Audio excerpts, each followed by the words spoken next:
Bueno, arrancamos. Dale. Bueno, ahí le vamos. ¿Qué es el aprendizaje profundo?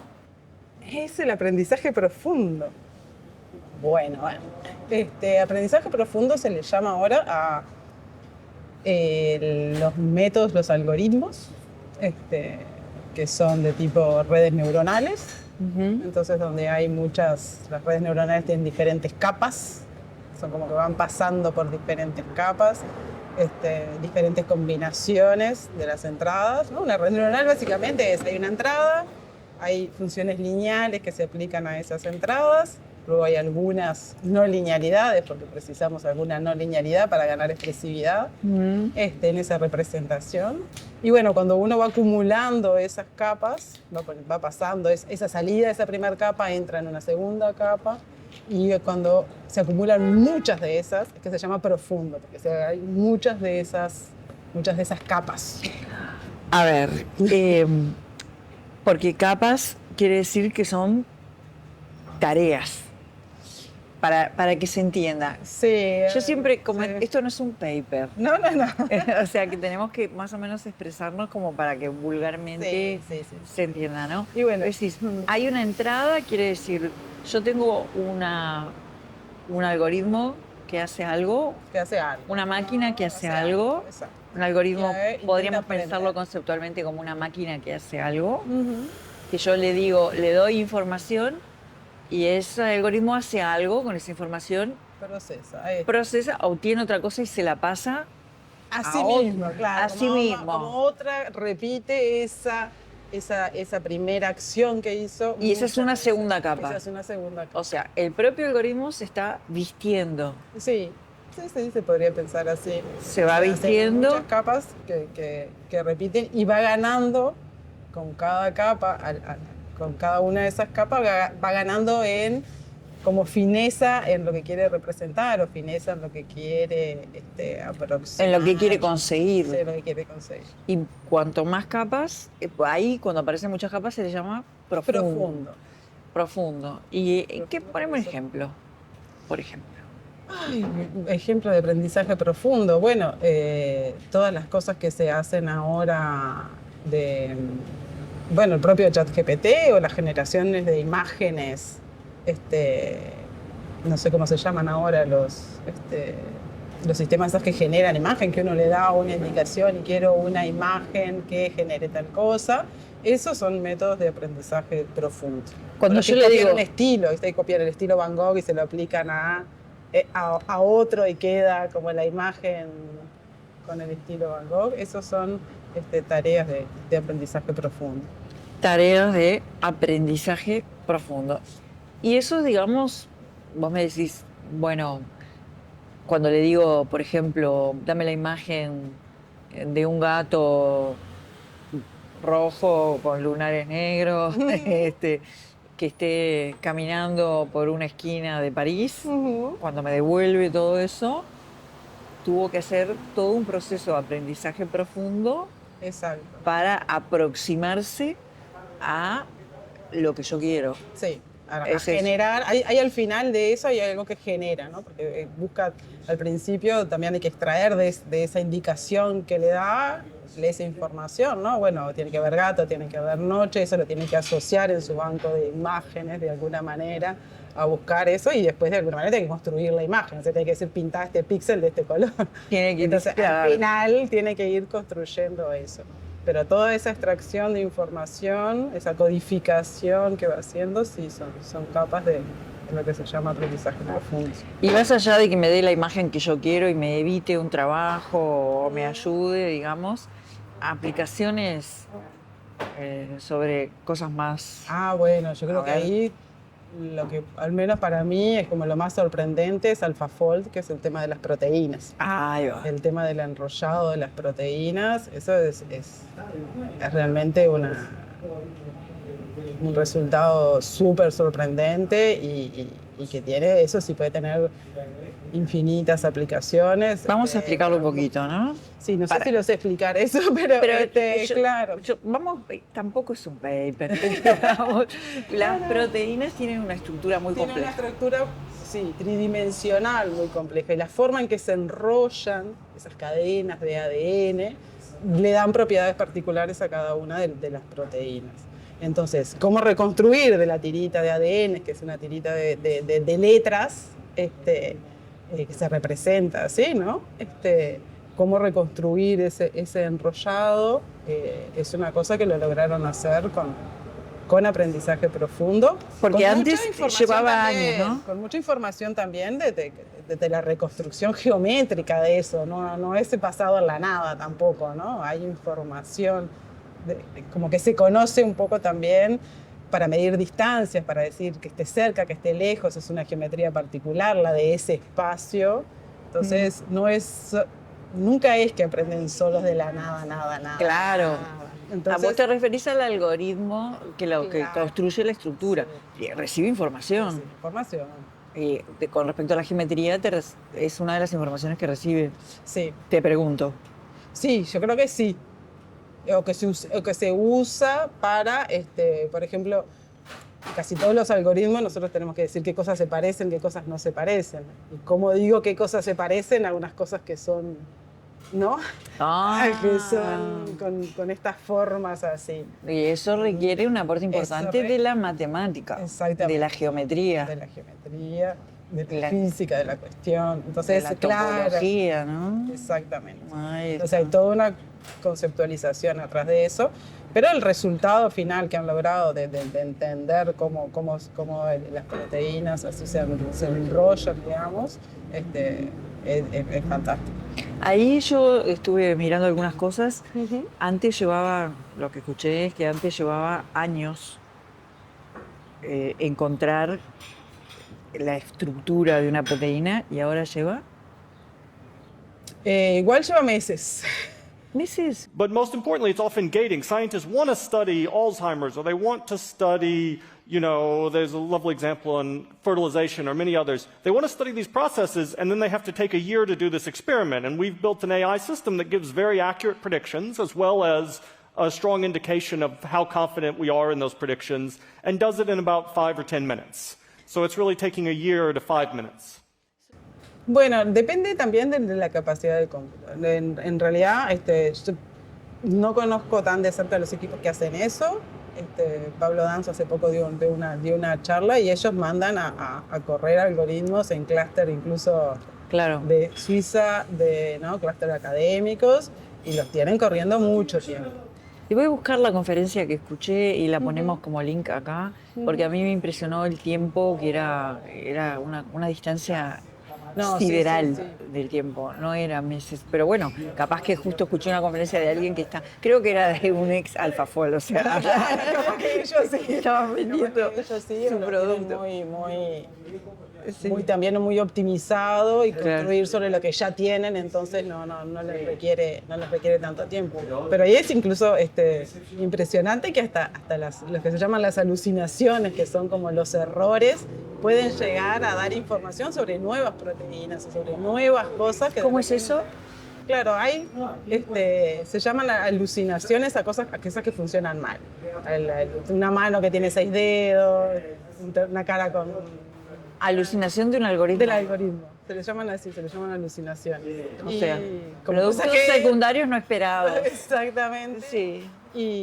Y bueno, y entonces en esto de las proteínas, las alucinaciones, pueden encontrar también, bueno, como proteínas, capaz que estoy diciendo un disparate porque realmente esto sí que no sé, pero como nuevas formas, digamos, ¿no? Que tienen propiedades particulares o proteínas que no conocían, digamos. ¿no? Qué impresionante. Yo creo que eso es muy impresionante. Las consecuencias para la medicina son impresionantes, por lo que yo entendí, porque además al conocer con precisión la geometría, pueden generar una droga que apunte a una letra en una posición, o sea, una precisión de cura de las cosas impresionante, ¿no? Sí.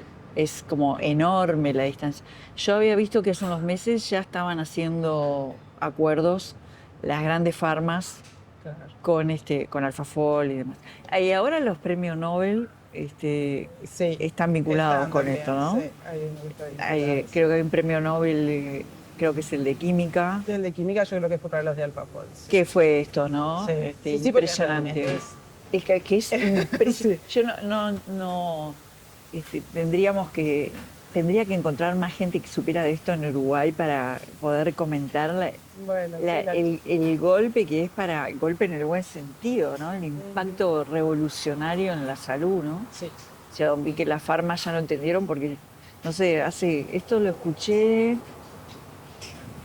ya cerca del principio de año, que ya hacía unos meses que ya estaban firmando acuerdos, porque es Sí, no lo dudo. una revolución farmacéutica impresionante, ¿no? Ojalá que no quede en manos de pocos y ojalá que sea para popularizar la salud, ¿no? Si uno pensar con estos avances, qué popular podría ser la salud en el mundo, ¿no? Ah, sí, sin duda. Cada vez más va a haber tratamientos personalizados para cada uno, medicamentos personalizados y me parece que a veces no se está tan lejos, sobre todo en un país como Uruguay, Claro. que si queremos hacer algo que sea... Somos muy pocos. Con una gran capacidad de cálculo. Somos pocos, entonces es verdad que no cuesta tanto llegar a incluso a subgrupos.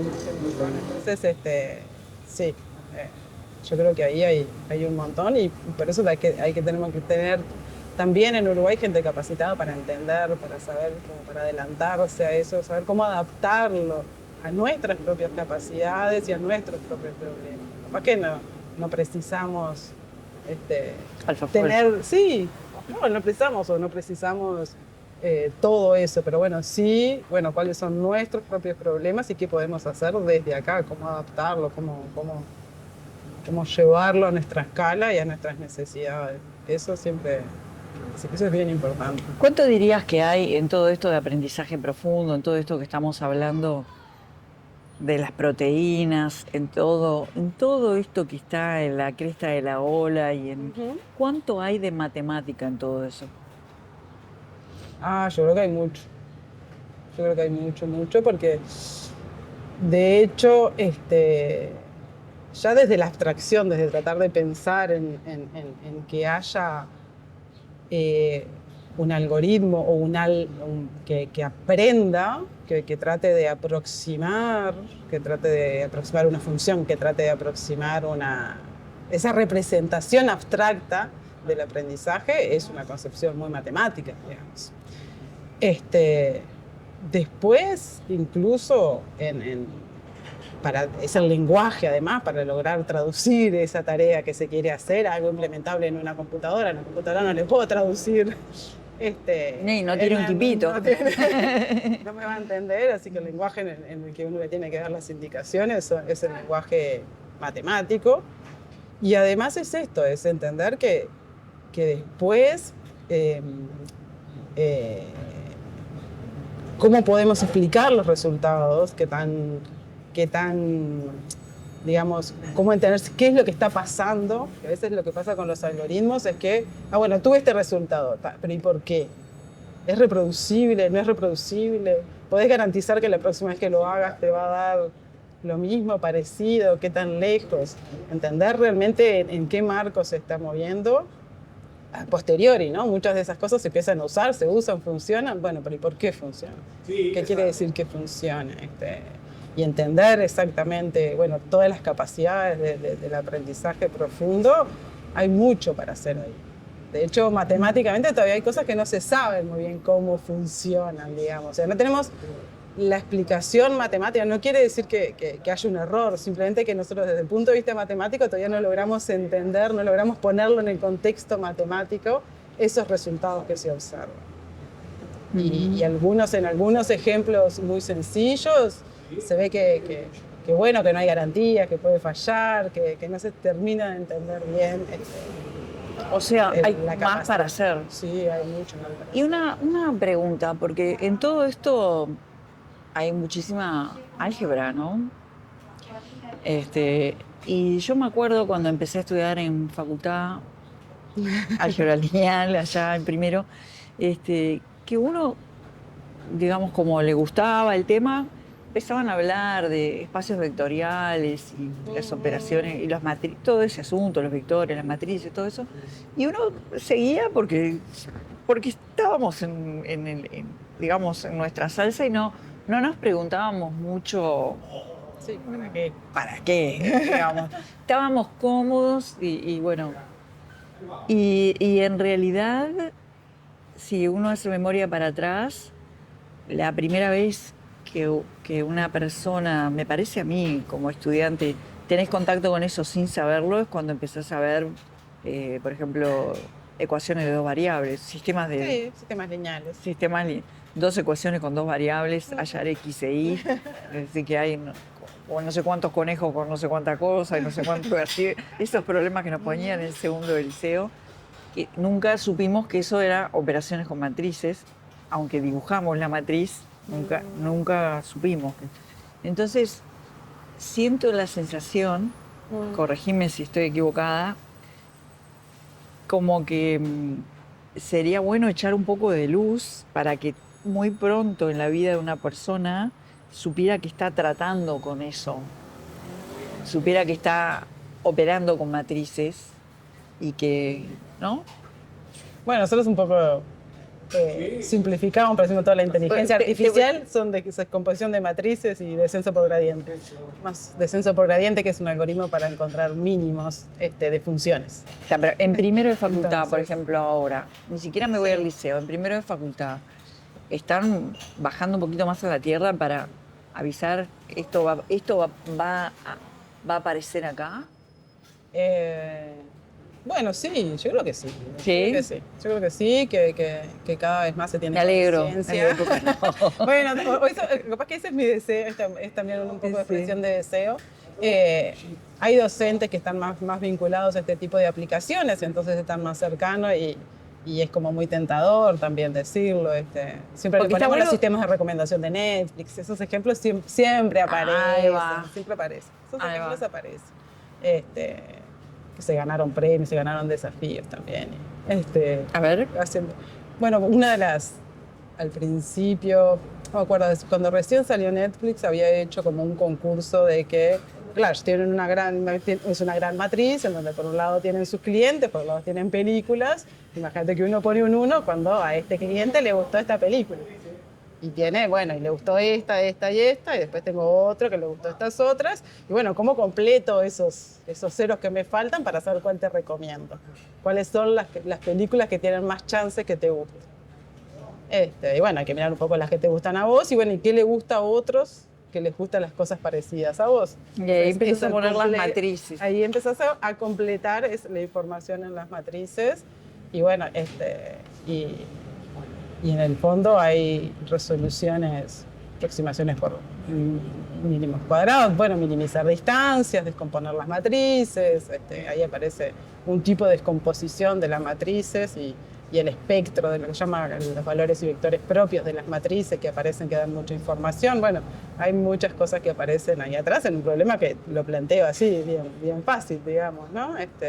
Y Una eso se los recomendación. contamos, eso se los contamos. Bien. No se escuchan tanto tampoco, pero se los contamos. Está bien. He contado una anécdota que vos me contaste ¿Ah, sí? de cuando ChatGPT recién salía la versión en español y vos le hiciste algunas preguntas que no te respondió bien. Ay, no me acuerdo. ¿No te acordás? No. Yo me acuerdo. Lo contaste en un seminario que ayudamos a organizar para la gente de educación, aquel seminario de inteligencia sí. artificial Sí. básica. Sí. Y vos contaste que le hacías preguntas, le hiciste preguntas a la versión en español, que como no estaba tan entrenada como la versión en inglés. No me acuerdo, capaz que no fui yo, pero Fuiste vos, sí. Sí. Sí. Está grabado. Está grabado. No, puede ser, sí, puede ser, porque claramente, o sea, cuanto menos base de entrenamiento tiene, contesta peor, eso sin duda.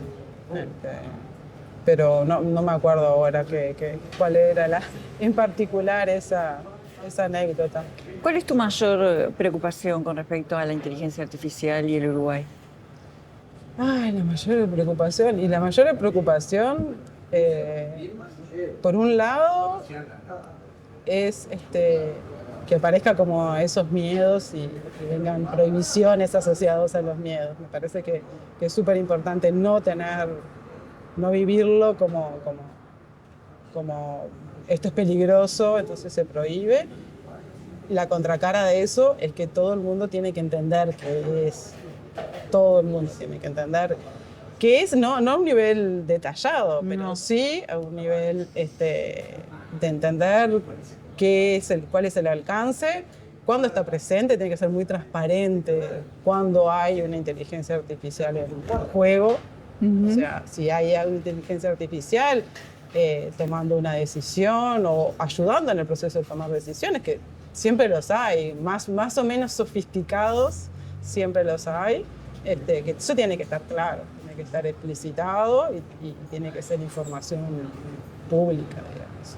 Después hay que usarlo y ver hasta dónde puede ayudar, hasta dónde no puede ayudar, ni negarlo, ni abrazarlo como la solución a todo. Claro. O sea, ver hasta dónde nos puede ayudar y en algunas tareas que nos puede ayudar, que lo haga, y en otras saber que no puede tampoco suplantar ni a la gente ni a los expertos, digamos. Por más convincente que parezca o por más plausible o ¿Qué te sencillo gustaría que parezca. la gente sepa sobre la matemática? Sobre la matemática, bueno, es también un poco lo mismo, de que no hay que tenerle miedo, de que no es una cosa para elegidos. Yo siempre cuento también que mi padre decía que en la escuela que yo era mala para matemática. O sea, no es eso, desde chiquito siempre fue brillante. No va por ahí, digamos. Es sí un interés en buscar un poco esas relaciones, esos patrones, esa abstracción, esa manera de entender y que lo puede tener cualquiera. Vos has descubierto cosas, ¿no? Descubierto cosas. ¿Tenés resultados? Sí, bueno. Has descubierto cosas. Sí. Nosotros... ¿Qué sentís cuando logras? ¿Cuánto te lleva? Las veces que tenés resultados propios, ¿verdad? Sí. Tenemos resultados propios. Perfecto. No tiene nombre de teorema, no hay un teorema. No importa. Ya habrá. El teorema de Paola. Ya habrá. Pero tener resultados es tener descubrimientos. Entonces, por ejemplo, en cualquiera de ellos, ¿cuánto te llevó llegar a un resultado? Bueno, por ejemplo, eso es una cosa que está muy bien, está muy buena la pregunta, porque la mayoría de las veces nosotros convivimos con el fracaso. O sea, la mayoría de las veces no llegamos a nada. No llegamos a nada, que quiere decir que cuando abordamos una pregunta sobre un problema en concreto, bueno, intentamos. ¿Se cumplirá esto o no se cumplirá esto? La intuición me dice, otros resultados me dicen, esto tiene que ir por acá. Ok, esta es mi pregunta. Y bueno, ahora tengo que llegar de mis hipótesis, de lo que yo asumo, hasta ahí. Y la mayoría de los caminos no son limpios y instantáneos. La mayoría de las veces, no, este argumento me falla acá, no, con esto no estoy logrando probar, no estoy logrando justificar adecuadamente, me falta esto. A veces hacemos el ejercicio de que, bueno, voy avanzando y después vemos, después relleno este agujerito por acá y vamos tratando de avanzar. Y bueno, cuando todo eso cierra, ok, llegamos, todos los agujeritos están tapados, están cerrados, ahí es que tenemos un resultado. ¿Cuánto te ha llevado? Decime alguno. Mira, en que estamos ahora, que estamos estamos trabajando con una ex estudiante de doctorado que terminó su doctorado y empezamos un tema nuevo que nos sugirieron, de hecho, unos físicos. Hace casi 2 años que estamos. Vos y otra científica. Sí, y otro más también. Son 3. Somos 3. Hace 2 años que están atrás de un tema. Un resultado. Todas las semanas, dándole vueltas. Por momentos decimos ya está, y el otro... Se te ocurre que aparece un agujerito. Sí. Con otro estudiante también. Con ese otro estudiante estamos teniendo más resultados, pero justamente la otra vez era, tenemos teorema. El siguiente martes no tenemos teorema, porque nos dimos cuenta de algún error. Entonces, Pero darse cuenta de un error también te produce felicidad, ¿no? aprendemos mucho, aprendemos mucho. Cuando creíamos que tenemos teorema y no lo tenemos, no es No hay tan felicidad. pero sí, esto realmente en el proceso uno aprende mucho. Aprende mucho, mucho, mucho, mucho, porque cuando son esas cosas que uno le da vueltas y le da vueltas y vuelve sobre lo mismo y lo vuelve a pensar e intenta... Lo por que otro quiero decir es lado. que en general no es un proceso de una semana, No, no son procesos cortos. No son procesos cortos. un año. Ah. Y en ese proceso, contás como los momentos. Pues de cara pícara, qué pregunta bien. No, porque cuando uno está tratando de entender algo, también hay una cierta explosión de felicidad cuando entendés algo, ¿no? Sí, sí, sí. Claro. Sí, sí. Y cuando descubrís, y cuando llegás a un resultado, ¿qué sentís?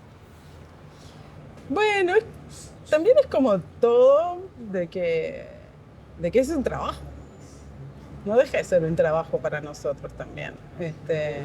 Entonces, por supuesto, está la satisfacción, pero después que lo terminaste, lo tenés que escribir de una manera entendible para...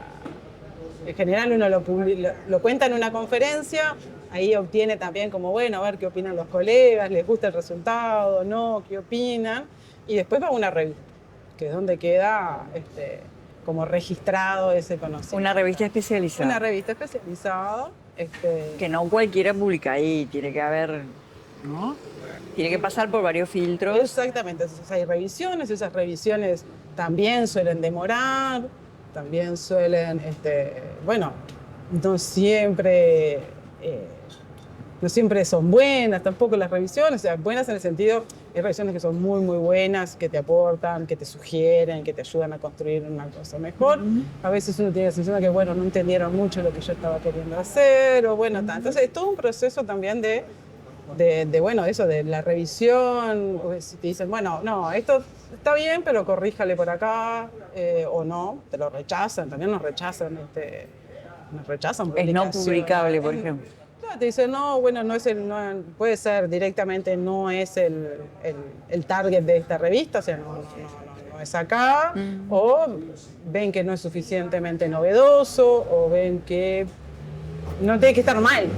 No tiene que haber un error para que no te lo publiquen, digamos, sino que, bueno, eso, pueden considerar que no es suficientemente novedoso, que no es un aporte tan significativo o que no cuadra con la revista.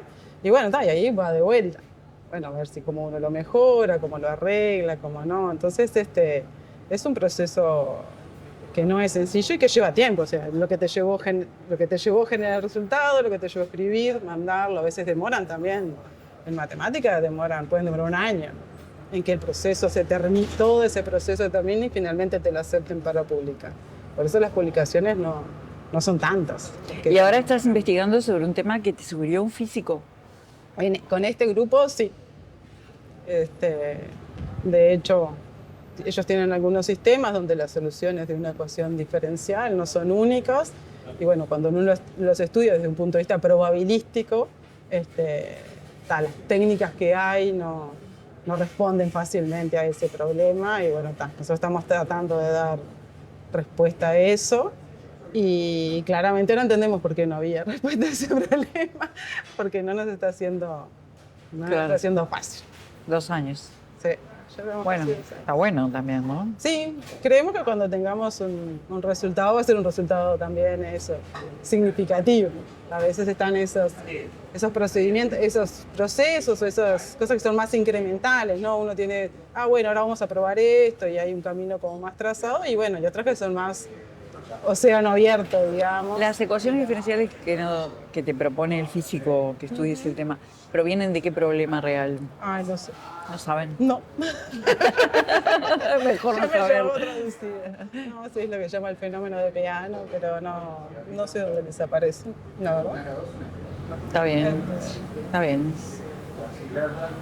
¿Qué hace falta? ¿Para qué? Más y mejor matemática. Bueno, sí. Más matemáticas, seguro. Claro, todos dicen, sí, todo hace falta más de lo que hace uno, pero no. A ver. Hace falta, sí, más matemática, más tiempo con la matemática, más mejor manipulación de los elementos matemáticos, del pensamiento matemático. Más tiempo en la niñez. Más tiempo en la niñez. Te pregunto, es una pregunta. Más tiempo en la niñez y más tiempo, diría, en la adolescencia. A ver. Para mí, los niños todavía son más, digamos, más naturales con respecto a acercarse a los conceptos. No tienen curiosidad, no le tienen miedo a nada en particular. Al revés, se animan a pensar y a pensar lo que les sale y a razonar y con creatividad y se animan a pensar. Después entran en el liceo y parece que ahí los deformamos a que son 40 minutos, el procedimiento es y se hace así y no importa tanto por qué y esto es lo que tenés que repetir y ahí se va perdiendo, para mí ahí se va perdiendo un poco de esa como libertad de pensar, de ese entender que efectivamente la mayoría de las veces nos vamos a equivocar. Que es así, que no está la solución. Hay una sensación, transmite una sensación de que cuando uno le pone un problema de matemática lo que hay que hacer es saber cómo se empieza, cómo se termina y se termina. Y que si no uno no es capaz de reproducir eso, entonces que no entiende nada. Y está muy lejos de ser así, en la manera de como yo lo veo, muy lejos. A veces si uno tiene el tiempo, la paciencia, que es difícil también en el liceo para los profesores, yo eso lo entiendo, pero de seguir un poco el razonamiento, a ver, ¿y por dónde lo estás pensando? A veces los estudiantes hacen asociaciones que nosotros no las vemos y no están mal. De repente es el camino que lo lleva a esa persona o a ese estudiante a entender cómo funciona por ahí. Las conexiones, las referencias van por otro lado. Pero sí, yo entiendo que en el liceo se vuelve en muchos casos muy algorítmica, muy mecanicista y se pierde eso de anímense a decir cosas que estén mal. Claro. Anímense a decir cosas que estén mal, anímense a pensar, anímense a intentar resolver problemas sin saber a dónde van a llegar. Ahí está. Sin saber a dónde van a llegar. Un poco un viaje a lo desconocido. Sí. Animarse a ir hacia lo desconocido, ¿no? Eso está bien. Y un poco como un concepto de que si te equivocas estás perdiendo el tiempo. Y depende en qué marco, ¿no? Depende en qué marco, ¿no? Porque los errores en un marco de construcción de conocimiento, sí. A vos misma te pasa cuando estás alrededor y encontrar los agujeritos de tu teorema que no se termina de consolidar el teorema, esos errores te conducen, no te llevan para atrás, te llevan para adelante. Sí. Pregunto. Sí, yo lo veo así. Los errores, además, uno cuando empieza, cuando intenta por sí mismo, intenta reproducir otros, sino copiar, no copiar, sino que intenta reproducir por sí mismo y ve que no llega, después capaz que alguien lo ayuda, le indica, la siguiente vez vuelve a empezar por ahí, pero esto ya me pasó. Claro. Eso nos pasa muchas veces. No siempre llegamos hasta el final de los caminos. No, pero esto, si pasaba tal cosa, entonces pasa tal otra. Es un poco un puzzle hacer matemática también. A veces los problemas uno va resolviendo como pedacitos de problema y en un momento se te juntan. No hay por qué obsesionarse por tener la solución completa, sino entender una parte, entender otra, dejar que pase el tiempo, ¿no? Es bastante femenino la aproximación, ¿no? Y ver, y capaz que en 2 días se te ocurre. Sí, o bueno, en un momento se cierra la conexión. O sea, muchas veces nosotros decimos, bueno, usted cuando tiene un problema no piense que ya tienen que resolver. Bueno, ¿qué hay? ¿Qué datos tienen? ¿Cuál es la pregunta que le están haciendo? Si aparecen estos datos, esta información, ¿qué les remite? ¿Qué propiedades tienen eso? Y uno va juntando como eso ustedes. ¿Y a dónde quiero llegar? Pues si quiero llegar a esto, entonces tiene que venir por acá. Y bueno, se te empiezan como a juntar la salida y la llegada. Y ese es un poco un puzzle que tiene sus reglas lógicas, sus reglas deductivas, digamos, de cómo se piensa, pero hay que romper un poco eso de... El orden. El orden, Hay que el profesor... un poquitito de caos, ¿no? Un poquitito, sí. Un En poquitito. general, claro, cuando uno da clases, y nos pasa, yo también cuando doy clase también lo hago, ¿no? Un estudiante que recibe una clase, bueno, a ver, vamos a pensar, y escribe una cosa para acá, y escribe... Al final dice, pero ¿qué es todo esto? ¿Qué me enseñaste? El profesor no entiende. También es difícil hacer eso y al final, bueno, redondear de todo esto que sacamos. Claro, a veces es más fácil cuando uno le dan algo expositivo, paso a paso, donde uno comprende bien paso a paso cada uno de esos. Pero claro, después Lo que pasa es que el aprendizaje no es una clase, ¿no? no es una clase. Vos misma estás diciendo que el proceso es como más complejo. Es muy complejo y tiene como impulsos. No sé si uno lo entiende, bueno, en un momento se da como un salto de ahora me cayó la ficha. Claro. Bueno, eso pasa en las profesiones, ¿no? Que uno cree que comprende algo y cuando empieza a actuar sobre la realidad lo comprende mejor, porque hay cosas que no veía que empieza a ver, ¿no? Sí. Y empieza a caer la ficha, en realidad era esto. Eso pasa en todas las profesiones, en la mía pasa. Sí. De todas maneras, hay una parte también que es, bueno, justamente para poder reconocer esos caminos, esas partes, hay que hacer mucho, que eso es lo que también un poco les decimos a los estudiantes, tienen que practicar mucho, hay mucho de práctica. Como un atleta, ¿no? Eso es, un poco los ejemplos decimos, si ustedes van a jugar al fútbol, no aprenden mirando a Messi en la tele. Practican. Y en su práctica no es todo lo lindo. Hay un montón de abdominales, y hay un montón de correr, y hay un montón de ejercitarse. Cuando hacen música también, Claro. no tocan de entrada, y están muchas veces repitiendo lo mismo, y muchas veces intentando, y muchas veces buscándole esa vueltita, y esa vueltita, y esa vueltita a ese pedacito, y una y otra vez repiten. Pero en matemática parece que nos tuviera que salir todo perfecto de entrada. Y no pasa. Lo que hay que convencerse de que no es un problema. Bueno, si nunca logramos hacerlo bien, capaz que sí es un problema, pero que hay mucho de equivocarse y de intentar, y que hay que animarse a buscar soluciones incluso propias, digamos, ¿no? O sea, Claro. que no está nada prohibido, digamos, que esa es una forma, y muchos de los problemas, más a la altura del liceo o de la facultad, que tienen más de una forma de resolverse, digamos. Pero sí, hay mucho ejercicio y mucho de animarse. Entonces, hace falta no tener miedo al error, aflojar un poquito el tema de el orden y entregarse un poquito más al desorden colectivo en los procesos de aprendizaje. ¿Qué le recomendarías a alguna niña? ¿Qué le recomendarías a una niña que le parece que le gustan los números? Que me parece que le gustan los números.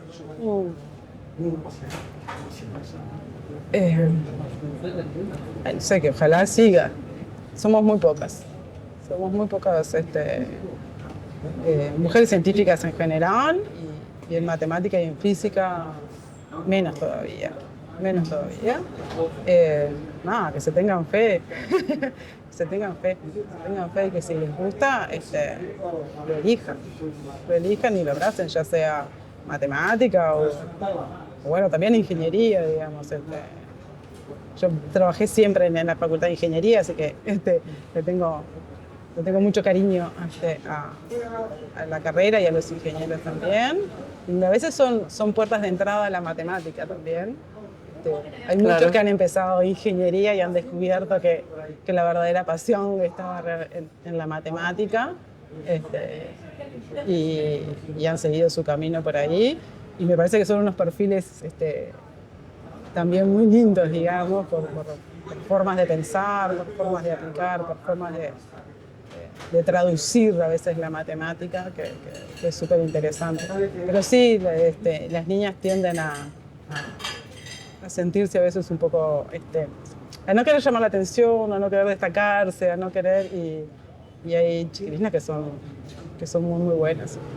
¿Y qué le dirías a una niña o un niño que le dicen que esto no es para él, que le dicen que la matemática es difícil? No, bueno, eso. Este, que sigas, que si le ¿A vos te gusta, pasó? A mí por eso, o sea, A ver, sí. ¿a vos te pasó? ¿A vos te pasó que te decían que no era para vos, no? ¿Era Que así? no era para mí, no, pero mi padre, después cuando yo elegí, después en el liceo, al revés, en el liceo me pasó a ir mejor porque era más sistemática, no era tan, no sé, tan creativa en realidad en ese momento. De hecho, hay algunas asignaturas, geometría, por ejemplo, que es súper particular, súper creativa, y ahí hay como un diferencial entre la geometría y la aritmética, digamos. Absolutamente, lo viví. Es así. Pero ahí se despierta otros bichitos, a la gente que le gusta. Está buenísimo. Está buenísimo. Sí. Cuando elegí que, bueno, que quería estudiar matemática, que tampoco sabía que quería estudiar matemática. Pues vos arrancaste por ingeniería, ¿no? Yo cuando salí del liceo pedí pase para 3 facultades, en la época que había que pedir la fórmula 69, para ingeniería, para ciencias y para economía. Ya sabía que me gustaba la parte cuantitativa, digamos, pero no sabía dónde, no sabía qué. Y me inscribí solo en la Facultad de Ciencias y empecé Ciencias y ahí descubrí otra cosa también, ¿no? La matemática en la universidad era realmente otra cosa y me gustó pila y seguí por ahí, pero tampoco fue muy lineal. Yo contaba un poco acá antes de que llegaras, de que también pasé por el IPA, hubo un año que quise hacer el IPA, me parecía que eso también de ser matemático, ser doctorado, eso era para otra gente, no era para gente como yo. Era realmente, ¿no? Gente, Y ya ves, y después, no sé, la vida te va llevando también y bueno, y vas avanzando. También importa mucho el entorno de los compañeros en ese momento. Nada, seguí, avancé. Después entré a trabajar de docente y ahí fue cuando dije, esto me encanta. Ahí sí, la parte como de dar clases, de estar con Y poder los investigar. estudiantes, me gustaba mucho. Ahí todavía no empezamos a investigar porque cuando uno entra de ayudante, Claro, grado uno. no, es grado 1 y está terminando, o sea, lo que hace es terminar de estudiar y dar clases, digamos. Pero estás más cerca de la gente que hace cosas, digamos. Y bueno, y que son personas también normales, o no son tan eso, ¿no? Bueno, bueno, los matemáticos que uno conoce en el liceo son todos Pitágoras. claro. Vamos a hacer Pitágoras. Vamos a hacer... Pero conociste, sí. claro, eran personas. Pero conociste referentes. Después uno conoce referentes. ¿Querés nombrar algunos? Ay, si me nombro alguno me voy a olvidar de otros. No importa. Bueno, a mí en particular, y bueno, también es un momento un poco particular, la persona que me hizo decidirme a estudiar lo que estudié fue Gonzalo Pereira. Yo creo que fue un matemático. Gran docente. Gran docente, Gran matemático brillante, pero al mismo tiempo también como justamente con mucho interés social, con mucho interés en las aplicaciones, con Sí. mucho interés, y eso es lo que a mí me gustaba, no la matemática tan encerrada, sino como en contacto con las otras ciencias, con el contacto con... Probabilidad. Claro, probabilidad, estadística, para las cuestiones ambientales, para las cuestiones sociales, para las cuestiones de la matemática, para la salud. La matemática al servicio, no, pero en vinculación con... Muy rápida. De hecho, todos estos últimos tiempos, desde lo que tenemos el Centro Interdisciplinario de Ciencia de Datos y Aprendizaje Automático, que tenemos un grupo interdisciplinario, lo que buscamos es eso, es desde las aplicaciones que necesiten de la matemática, que necesiten de los modelos, pero que los desafíen también, que desafíen a la matemática, que desafíen a ese modelado para generar cosas nuevas. O sea, que le planteen problemas a la matemática, que a su vez descubra cosas. Exacto. Qué lindo. Bueno, en toda mi carrera yo he tratado de tener como esas dos patas, digamos, ¿no? Una aplicada, que en realidad nació ahí con el grupo Arte, con Gonzalo Pereira, con Pablo Belzarena y con María Simón. Esos fueron mis tres referentes. Y entonces habían problemas desde las redes de comunicaciones. De telecomunicación. De telecomunicaciones, que terminaban después en un planteo más abstracto, que terminaban en resultados novedosos que se publicaban en revistas de matemáticas. Entonces habían resultados aplicados que van a conferencias o revistas de telecomunicaciones, pero también que generan o desafían y que generan nuevos resultados matemáticos. Esa combinación es la que a mí me gusta más. Que no todos practican, digamos, ¿no? O sea, Pero eso es un gran producto o consecuencia, además de tener un instituto fuerte de matemáticas en la Facultad de Ingeniería, ¿no? Eso es importante. Y el diálogo con la matemática de ciencias, ¿no? Esa combinación es una buena fórmula. yo creo que es una fórmula. Con Electrocerca, además, ahí hay un ecosistema muy interesante, ¿no? Que lo damos por hecho, pero que en realidad...